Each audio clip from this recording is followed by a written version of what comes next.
Assalamualaikum warahmatullahi wabarakatuh.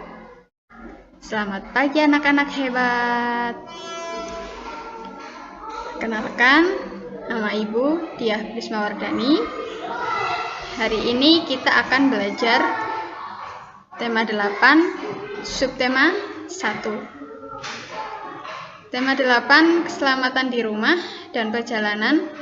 Subtema 1, aturan keselamatan di rumah, pembelajaran ke-4, 5, dan 6. Tetap semangat belajar ya, meskipun kita masih pembelajaran daring. Nah, kita perhatikan. Amatilah gambar di bawah ini dengan teliti. Kita perhatikan, di sini ada gambar keluarga Udin. Nah, ini ada ayah Udin, ada ibu, ada kakak, dan ada Udin. Mereka akan pergi bermain. Kemudian ibu dan kakak Udin melakukan percakapan. Ayo kita baca bersama-sama percakapannya. Ibu, hati-hati bermainnya ya nak. Walaupun terlihat terang, perhatikan benda-benda di sekitarmu. Hati-hati juga ketika berjalan. Duri dan pecahan kaca bisa saja terinjak kalau tidak berhati-hati. Kakak Udin, iya Bu, kami akan berhati-hati. Kami juga tidak akan bermain jauh-jauh, hanya di sekitar rumah saja.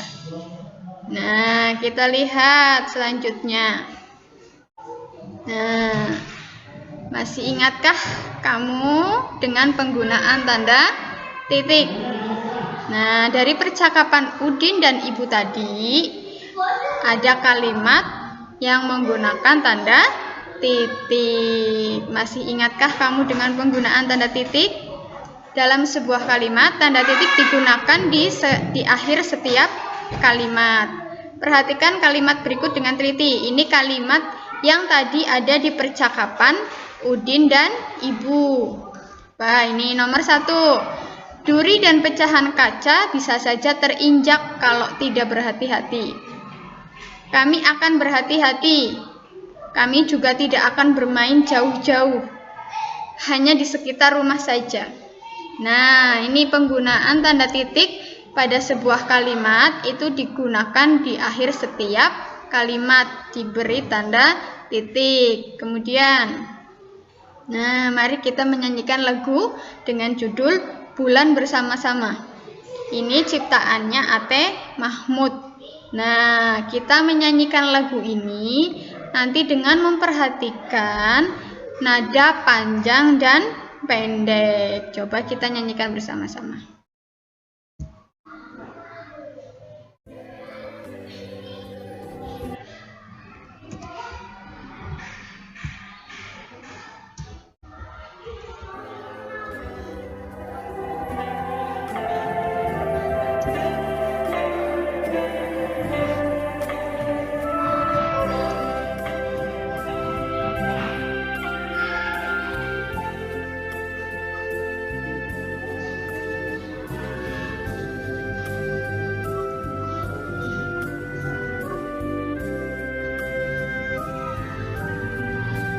Bulan-bulan di langit,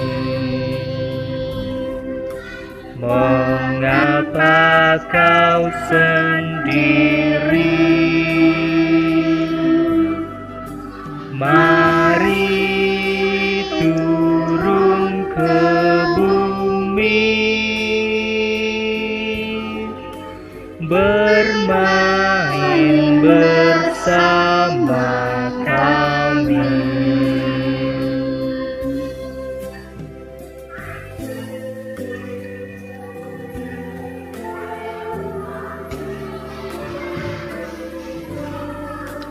Bulan-bulan di langit,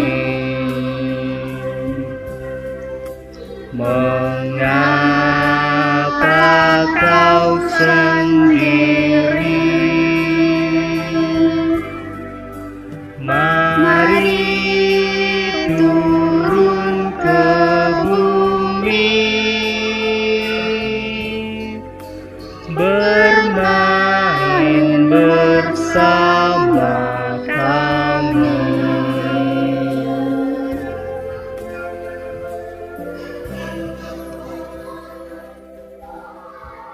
Nah, tadi lagu bulan itu setelah kita nyanyikan bersama, itu ada nada panjang dan pendek ya. Ada nada panjang dan pendek.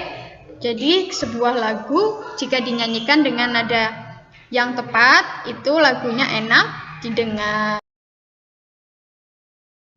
Untuk memperjelas dan pendek nada pada lagu bulan secara lebih rinci ya.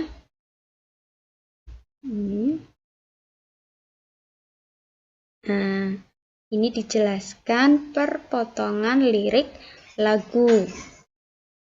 Coba kita perhatikan bersama-sama ya. Di sini ada simbol lingkaran kecil, ada simbol garis.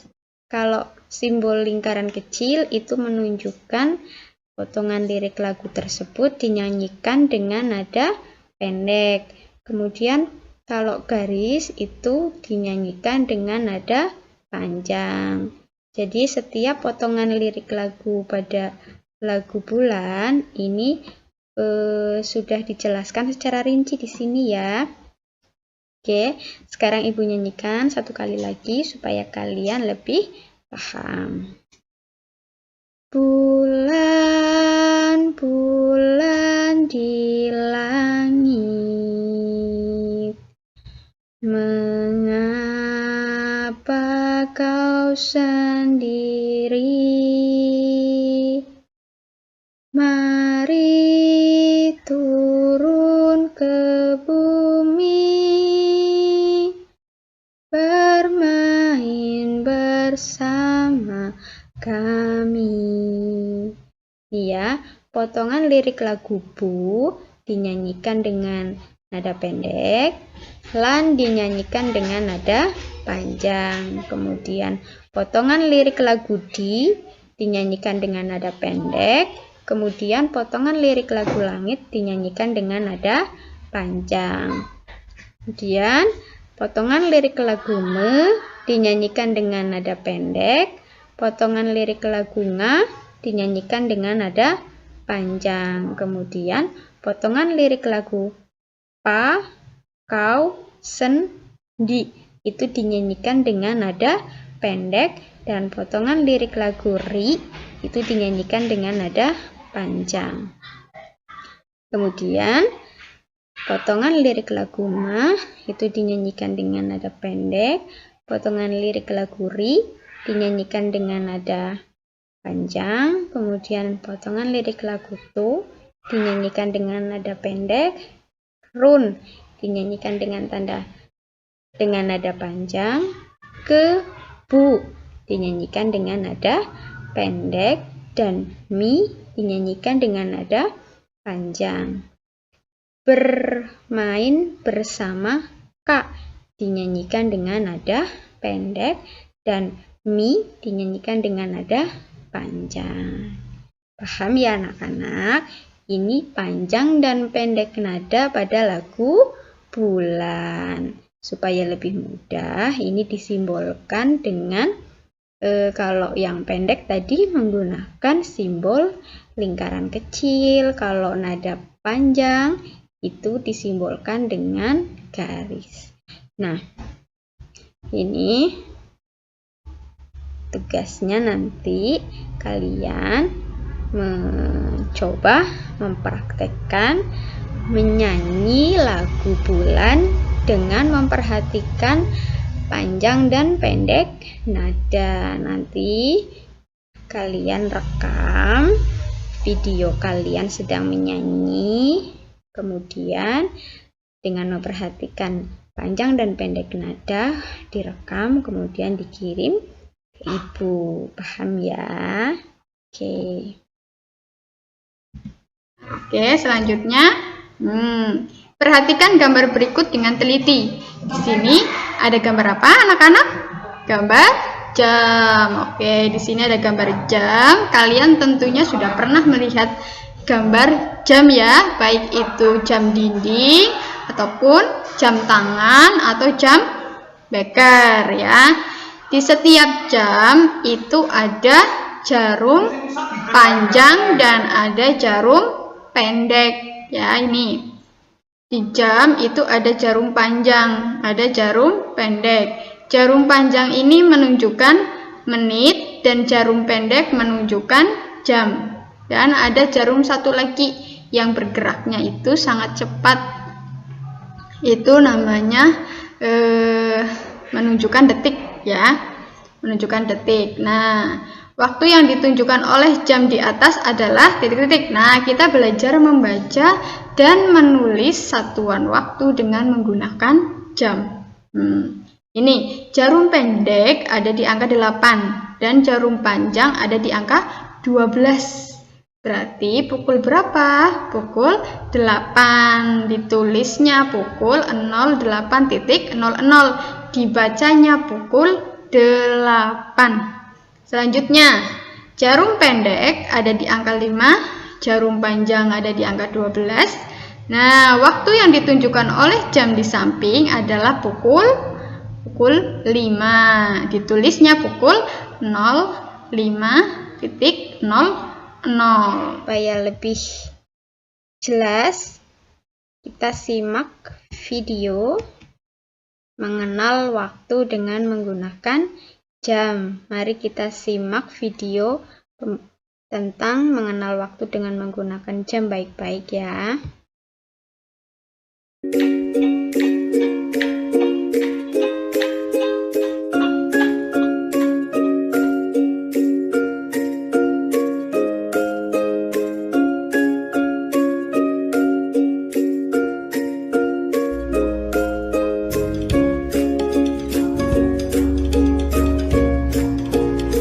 Yang pertama ada bagian jam. Ada apa saja di bagian jam? Ada penunjuk menit, ada angka,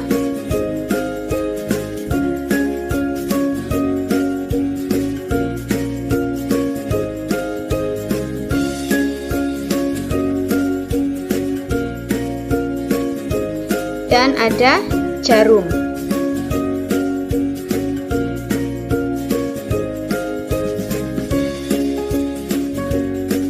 Jarum merah berputar cepat, itu menunjukkan detik.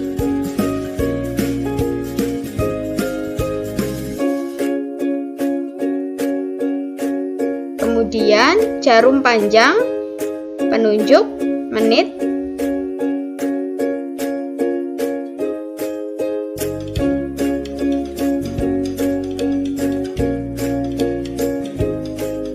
Kemudian jarum pendek, jarum penunjuk jam.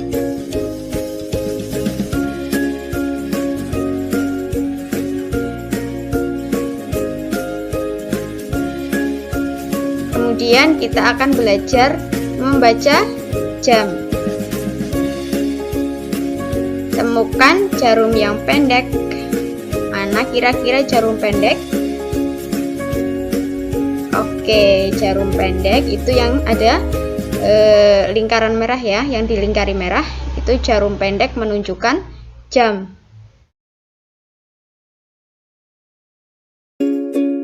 Kemudian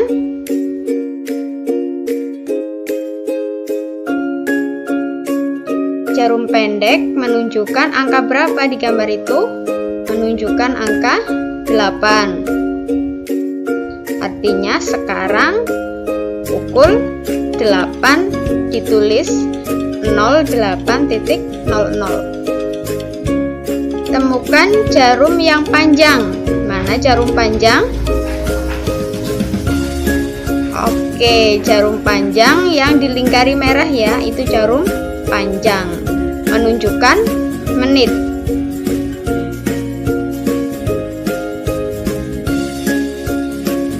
Garis-garis kecil antara angka adalah penanda menit.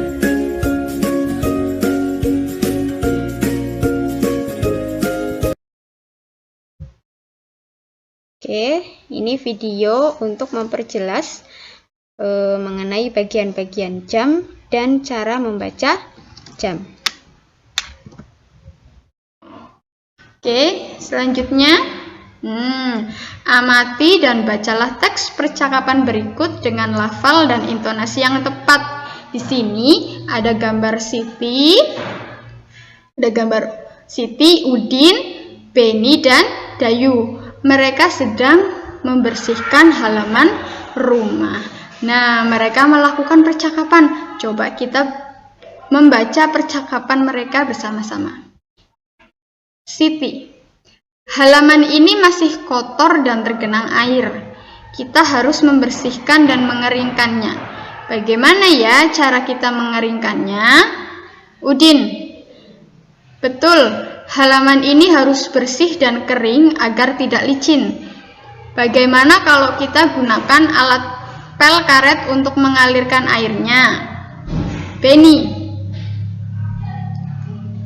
Dayu, ide yang bagus. Di mana kita mendapatkan alat pel karet? Siapa yang punya? Beni, di rumahku ada mungkin. Biar aku ambil sebentar ya, mudah-mudahan ada. Nah, dari percakapan antara Siti, Udin, Beni, dan Dayu, ternyata ada kalimat tanya. Kalimat tanya yang terdapat pada percakapan tadi. Nah, apa itu kalimat tanya? Kalimat tanya itu digunakan untuk menanyakan sesuatu. Di setiap akhir kalimat tanya selalu dibubuhkan atau diberikan tanda tanya. Nah, kita dapat menggunakan kata tanya siapa, di mana, bagaimana, ya. Kata tanyanya itu mengapa. Nah, kita lihat kata tanya apa saja yang terdapat pada percakapan tadi. Ya, yang nomor 1, bagaimana ya cara kita mengeringkannya? Yang nomor 2, bagaimana kalau kita gunakan alat pel karet untuk mengalirkan airnya? Di mana kita mendapatkan alat pel karet? Siapa yang punya? Nah, ini kalimat tanya yang tadi ada di percakapan antara Udin dan teman-temannya. Nah, apa saja kata tanya yang digunakan? Kata tanyanya itu ini yang ada di awal ya. Yang ada di awal itu namanya kata tanya. Ini menggunakan kata tanya bagaimana, di mana, dan siapa. Oke, terus di akhir kalimat juga dibubuhi tanda tanya, diberikan tanda tanya. Ini namanya kalimat tanya untuk menanyakan sesuatu. Oke, selanjutnya kita perhatikan ya. Selanjutnya, di sini ada gambar Udin, Lani, Beni, Edo. Nah, mereka sedang berbicara, sedang melakukan percakapan. Coba kita baca bersama-sama percakapannya ya. Udin, selamat datang ya teman-teman. Aku senang dengan kehadiran kalian. Naik apa tadi ke sini? Lani, iya, sama-sama Udin. Kami juga berterima kasih telah diundang. Siapa saja yang diundang, Udin? Pukul berapa acaranya dimulai? Udin, yang diundang ada tetangga, teman-teman, dan juga ibu guru. Acaranya dimulai pukul 2 siang. Tapi, di mana ibu guru ya? Bagaimana kalau sambil menunggu, kita minum saja dulu? Edo, baiklah Udin, sebelum minum kita harus berdoa. Jangan lupa memegang gelas dengan hati-hati agar tidak pecah. Siapa yang mau memimpin doanya? Beni, biar aku saja. Sebelum minum, mari kita berdoa menurut ajaran agama masing-masing. Berdoa, mulai. Nah, ini tadi percakapan Udin, Lani, Beni, dan Edo. Ternyata Udin ini akan merayakan ulang tahun. Kemudian Udin mengundang teman-temannya ya. Di sini yang sudah datang ada Lani, ada Beni, dan Edo. Udin mengundang teman-temannya, tetangganya, dan juga ibu guru. Acaranya dimulai pukul 2 siang. Oke, selanjutnya. Nah, ini Bacalah kalimat-kalimat tanya. Nah, tadi sudah belajar kalimat tanya. Sekarang kita belajar kalimat tanya lagi. Ternyata di percakapan Udin tadi dan teman-temannya juga ada kalimat tanya. Nah, apa saja kalimat tanya yang ada di percakapan tadi? Yang pertama, naik apa tadi ke sini? Siapa saja yang diundang Udin? Pukul berapa acaranya dimulai? Di mana ibu guru ya? Bagaimana kalau sambil menunggu kita minum saja dulu? Nah, kalimat-kalimat di atas merupakan kalimat tanya. Tentu kamu masih ingat dengan kalimat tanya, bukan? Kalimat tanya digunakan untuk menanyakan sesuatu. Nah, ini tadi ya kalimat tanya yang ada di percakapan Udin dan teman-teman. Ciri-ciri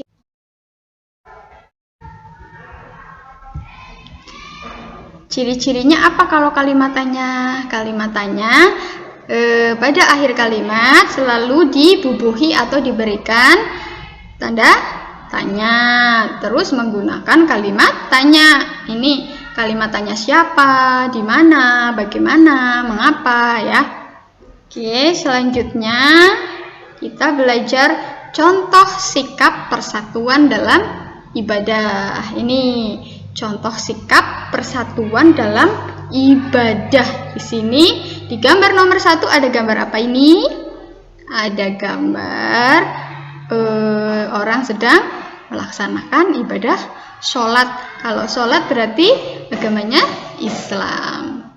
Kemudian yang nomor 2 ini ada Edo dan teman-temannya sedang berdoa. Coba kita lihat gambar yang pertama dulu. Ini ya. Menghormati temanmu yang sedang melaksanakan sholat. Nah, ini sedang melaksanakan sholat. Ketika temanmu sedang melaksanakan sholat, kamu harus menghormati ya. Misalnya ada temanmu yang agamanya Kristen atau agamanya Buddha atau agamanya Hindu, berarti mereka tidak melaksanakan sholat. Tapi ketika melihat teman yang sedang melaksanakan sholat, kamu harus tetap menghormati, tidak boleh berisik, tidak boleh mengganggu. Itu namanya contoh sikap persatuan dalam ibadah. Kemudian yang nomor 2. Nomor 2 ini ada gambar mereka sedang berdoa sesuai ajaran agama masing-masing. Kita lihat kalau yang ini agamanya Islam ya, sedang berdoa menengadahkan tangan. Kalau yang ini mungkin agamanya Kristen, kalau yang satunya lagi agamanya mungkin Buddha. Nah, mereka berdoa sesuai ajaran agama masing-masing, tapi mereka tidak saling memaksakan kehendak, mereka saling menghormati. Nah, inilah contoh sikap persatuan dalam ibadah. Nah, kita harus meniru atau mencontoh perilaku ini ya, sikap persatuan dalam ibadah. Oke, selanjutnya kita belajar membaca waktu menggunakan jam lagi. Nah, dalam sehari jam berputar penuh sebanyak 2 kali ya. Dalam sehari jam berputar penuh sebanyak 2 kali. Setelah pukul 12 siang, penulisan waktu tidak kembali ke pukul 1. Penulisan diteruskan ke pukul 13.00 hingga pukul 24.00. Jadi pukul 24.00 itu sama dengan pukul 12 malam. Nah, ini ya. Nah, ini contohnya. Nih, membaca dan menulis tanda waktu pada jam. Ini siang ya. Ini siang. Waktu yang ditunjukkan oleh jam di samping adalah pukul 14. Ditulis pukul 14 atau jam 2 siang. Ya. Jadi, setelah jam 2 siang, itu penulisannya bukan kembali ke angka 1, tapi ke angka 13, 14, 15, dan seterusnya sampai pukul 24.00. Kemudian ini ada jam 8 malam. ya. Jarum pendek ada di angka 8, jarum panjang ada di angka 12. Dibacanya jam 8 malam atau pukul 20. Ditulisnya 20.00. Nah, selanjutnya ini ada gambar sedang ulang tahun, ya. Ada gambar sedang ulang tahun, ada percakapannya juga. Coba kita baca percakapannya. Dayu, hati-hati meniup lilinnya ya Udin, mata akan terasa perih jika kena asapnya. Siti, hati-hati juga memotong kuenya, jangan sampai tanganmu terluka. Nah, jadi di sini ada Udin ya. Udin sedang ulang tahun dan Udin mengundang teman-temannya, kemudian meniup lilin ya, meniup lilin dan memotong kue. Nah, sekarang ada pertanyaan. Apa yang dilakukan Udin dan teman-teman pada gambar? Pukul berapa kegiatan itu berlangsung? Perhatikan gambar jam berikut dengan teliti. Bilangan berapa saja yang kamu lihat? Nah, coba kita jawab bersama-sama ya. Apa yang dilakukan Udin dan teman-teman pada gambar? Udin dan teman-teman sedang merayakan ulang tahun. Pukul berapa kegiatan itu berlangsung? Di sini ada jamnya ya, ada waktunya, ada waktu yang ditunjukkan oleh satuan jam. Nah, coba pukul berapa? Pukul 14.00 atau pukul 2 siang. Kemudian bilangan berapa saja yang kamu lihat pada jam tersebut? Bilangan berapa saja? Ada bilangan 1 sampai 12. Oke, selanjutnya ada gambar lagi. Nah, ada gambar lagi di sini. Kemudian ada pertanyaan. Tuliskan pertanyaan-pertanyaan yang sesuai dengan isi gambar tersebut. Tuliskan dengan menggunakan kata tanya apa, mengapa, kapan, siapa, di mana, dan bagaimana. Nah, di sini ada gambar anak-anak sedang bermain bersama, tetapi ada yang terjatuh. Coba kita buat pertanyaan sesuai dengan isi gambar tersebut dengan menggunakan kata tanya. Coba ya. Kalau menggunakan kata tanya, mengapa? Berarti pertanyaan yang sesuai dengan isi gambar tersebut. Contohnya, mengapa Edo terjatuh? Ya, jawabannya bisa karena terpleset. Kemudian, kalau menggunakan kata tanya, siapa? Siapa saja yang ada pada gambar tersebut? Nah, siapa saja yang ada pada gambar tersebut? Kemudian kata tanya selanjutnya, bagaimana? Bagaimana sikap teman-teman melihat Edo terjatuh? Kemudian menggunakan kata tanya kapan? Kapan mereka bermain bersama? Menggunakan kata tanya di mana? Di mana mereka bermain bersama? Kemudian menggunakan kata tanya apa? Apa yang terjadi ketika mereka bermain bersama? Nah, itu contoh membuat kalimat tanya sesuai dengan isi gambar. Bisa ya anak-anak membuat kalimat tanya. Nanti PR-nya di rumah membuat kalimat tanya menggunakan kata tanya apa, mengapa, kapan, siapa, di mana, dan bagaimana. Selanjutnya berlatih. Nah, ya berlatih tadi kan sudah dijelaskan panjang dan pendek nada pada lagu Bulan. Sekarang kalian berlatih memberikan simbol atau memberikan tanda. Tadi simbolnya ada dua ya, simbol lingkaran kecil dan garis. Kalau yang lingkaran kecil itu untuk menyatakan lagu dinyanyikan dengan nada pendek, sedangkan garis itu lagu dinyanyikan dengan nada panjang. kalian nanti memberikan simbol di setiap potongan lirik lagu ini dengan memperhatikan panjang dan pendek nadanya dengan tepat. Nah, ya, untuk PR-nya nanti ditulis di buku tugas, kemudian dikumpulkan dan akan dinilai. Terima kasih. Sekian pembelajaran hari ini. Tetap semangat belajar meskipun kita masih pembelajaran daring. Jaga kesehatan dan terapkan pola hidup sehat agar kita tetap sehat. Terima kasih. Sekian. Assalamualaikum warahmatullahi wabarakatuh.